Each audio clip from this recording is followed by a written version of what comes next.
Assalamualaikum warahmatullahi wabarakatuh. Perkenalkan, nama saya Indra Wibisono dengan NIM 41820010066. Saya dari Prodi Sistem Informasi Universitas Mercu Buana. Pada video ini saya membuat video untuk menyelesaikan ujian akhir semester saya pada matkul Komputer Masyarakat yang dibimbing oleh Ibu Sarwati Rahayu, ST MMSI. Pada UAS kali ini ada 6 pertanyaan. Yang pertama itu adalah mengenai hak kekayaan intelektual. Yang pertama ada sifat hak GI, dan yang kedua ada jenis-jenis hak kekayaan intelektual. Yang pertama adalah sifat hak kekayaan intelektual. Pada prinsipnya, hak kekayaan intelektual mempunyai jangka waktu tertentu atau terbatas.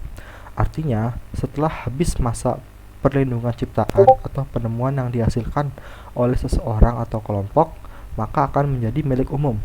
Tetapi ada pula yang habis masa perlindungannya dapat diperpanjang lagi, misalnya untuk hak merek. Yang kedua, untuk sifat hak kekayaan intelektual yaitu mempunyai sifat eksklusif dan mutlak. Maksudnya, hak hasil temuan atau ciptaan yang dihasilkan oleh seseorang maupun kelompok tersebut dapat dipertahankan apabila ada pihak lain yang melakukan peniruan maupun penjiplakan terhadap hasil karyanya. Pemilik hak dapat menuntut terhadap pelanggaran yang dilakukan oleh siapapun, dan pemilik atau pemegang hak kekayaan intelektual yang syah tersebut mempunyai hak monopoli, yaitu pemilik atau pemegang dapat mempergunakan haknya untuk melarang siapapun yang akan memproduksi tanpa memperoleh persetujuan dari pengguna atau pemiliknya. Yang lanjut kita masuk ke jenis-jenis hak kekayaan intelektual. Yang pertama itu adalah hak cipta.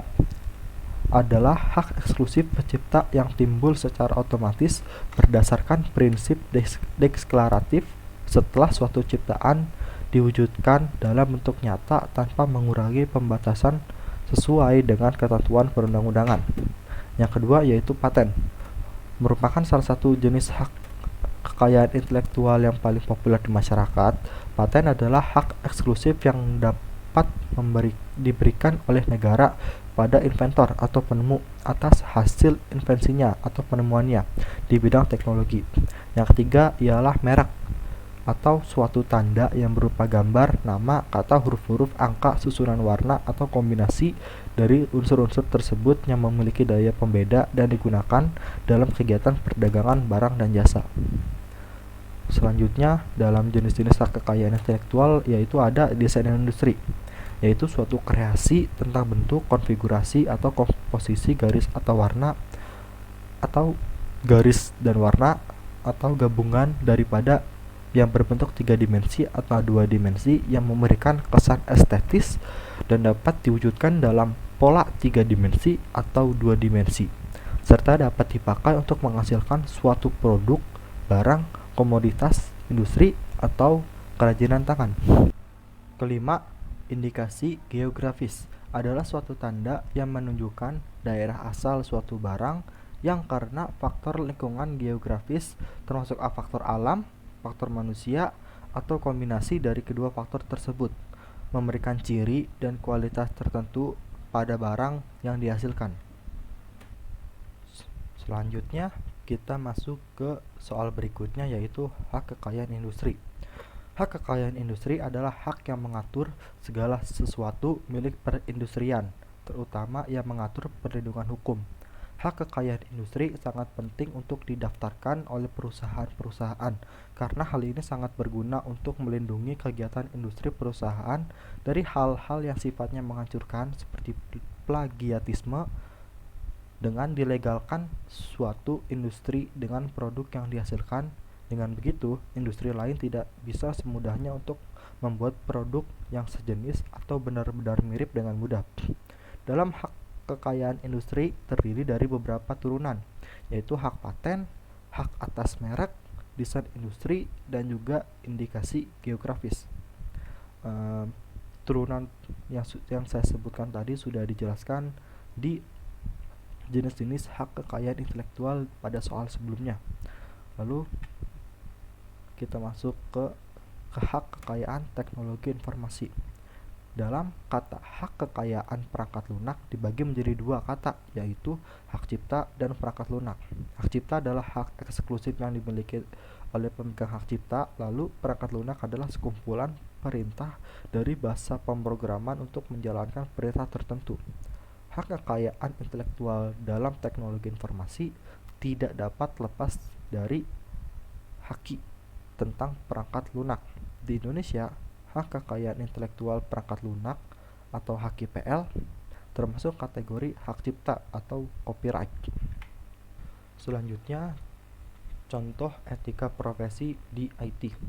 Yang pertama, kode etik seorang sistem analis, yaitu tidak boleh membuat sistem yang sulit digunakan atau dengan sengaja untuk membingungkan user. Yang kedua, tidak boleh menggunakan sistem yang telah ada sebelumnya dengan hak cipta yang sama, kecuali telah membeli atau telah meminta izin. Yang ketiga, tidak boleh mencari keuntungan tambahan dari proyek yang didanai oleh pihak kedua tanpa izin. Lalu, kode etik seorang developer adalah jujur dan dapat dipercaya, menghormati privasi orang lain, dan yang ketiga, menghormati kerahasiaan. Kita ke soal selanjutnya, yaitu masyarakat informasi. Menurut Putu L. Pandit tahun 2005, misi utama masyarakat informasi adalah mewujudkan masyarakat yang sadar tentang pentingnya informasi, ilmu pengetahuan, dan teknologi, terciptanya suatu layanan informasi yang terpadu, terkoordinasi, dan terdokumentasi serta tersebarnya informasi ke masyarakat luas secara cepat, tepat, dan bermanfaat.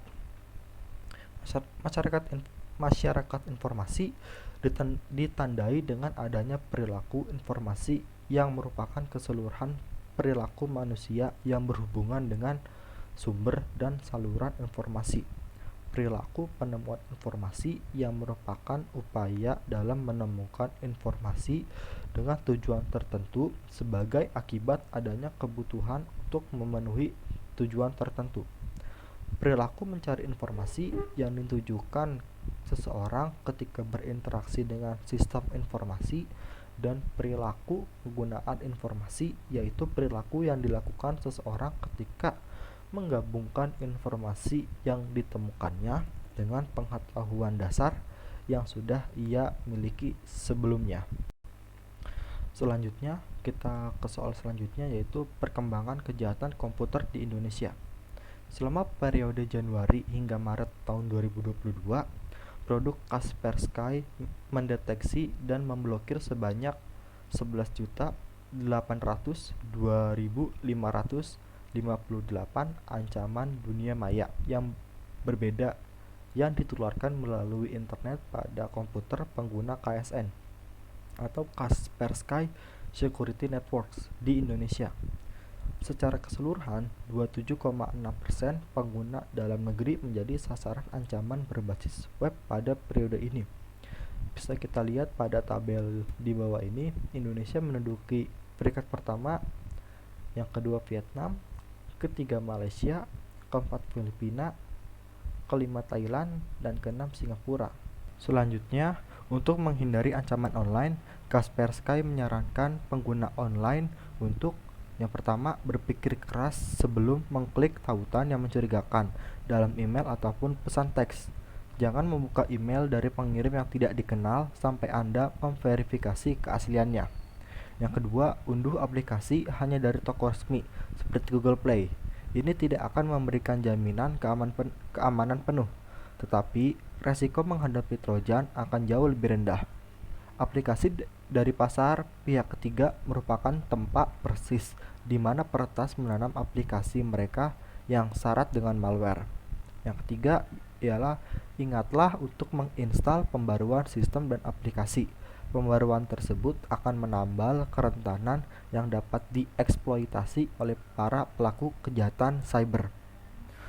Selanjutnya yaitu contoh kasus kejahatan komputer. Salah satunya yaitu perjudian online. Pada kasus ini, pelaku menggunakan sarana internet untuk melakukan perjudian. Contohnya seperti yang terjadi di Semarang Desember tahun 2006. Para pelaku melakukan praktiknya dengan menggunakan sistem member yang semua anggotanya mendaftar ke admin situs itu. Para pelaku bermain judi online atau taruhan adalah untuk mendapatkan uang secara instan. Dalam kasus ini telah melanggar UU ITE bab 8 pasal 27 ayat 2 yang berbunyi setiap orang dengan sengaja dan tanpa hak mendistribusikan dan atau mentransmisikan dan atau membuat dapat diaksesnya informasi elektronik dan atau dokumen elektronik yang memiliki muatan perjudian. Selanjutnya kita masuk ke soal selanjutnya, yaitu laporan kegiatan PKM.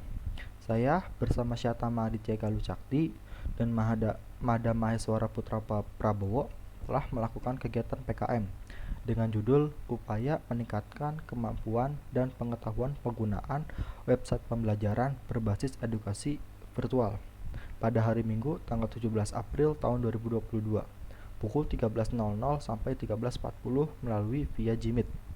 Sasaran kegiatan ini yaitu Bapak atau Ibu peserta didik, lokasi Jalan Dakota 5, RT 9 sampai 12, RW 9, Kelurahan Kebon Kosong, Kecamatan Kemayoran, Kota Jakarta Pusat. Acara berlangsung sesuai dengan rundown yang telah kami buat. Yang pertama adalah ada pembukaan oleh Indra Wibisono, saya sendiri sebagai MC. Yang kedua ada sambutan dari perwakilan ketua RT setempat yaitu Bapak Agus. Yang ketiga ada pembagian kuesioner oleh Indra Wibisono. Yang keempat penjelasan materi. Di sini ada dua pemateri. Yang pertama yaitu Syatama Aditya Galuh Cakti menjelaskan tentang website belajar.kemendikbud dan website Course Niaga Hoster. Yang kedua, pemateri kedua yaitu Indra Wibisono menjelaskan tentang website Weather Schools dan Brandly. Lalu selanjutnya ada sesi tanya jawab. Pada waktu itu ada seseorang yang bertanya mengenai bagaimana awal mula belajar saham dan kami bisa menjawab pertanyaan tersebut. Lalu yang keenam ada penutup dan doa oleh Syatama Aditya Galuh. Pada kegiatan PKM kali ini kami mengundang sekitar 40 orang warga setempat, namun yang hadir pada PKM kali ini yaitu sekitar 20 orangan. Mungkin itu saja yang bisa saya presentasikan, kurang lebihnya mohon maaf. Wassalamualaikum warahmatullahi wabarakatuh.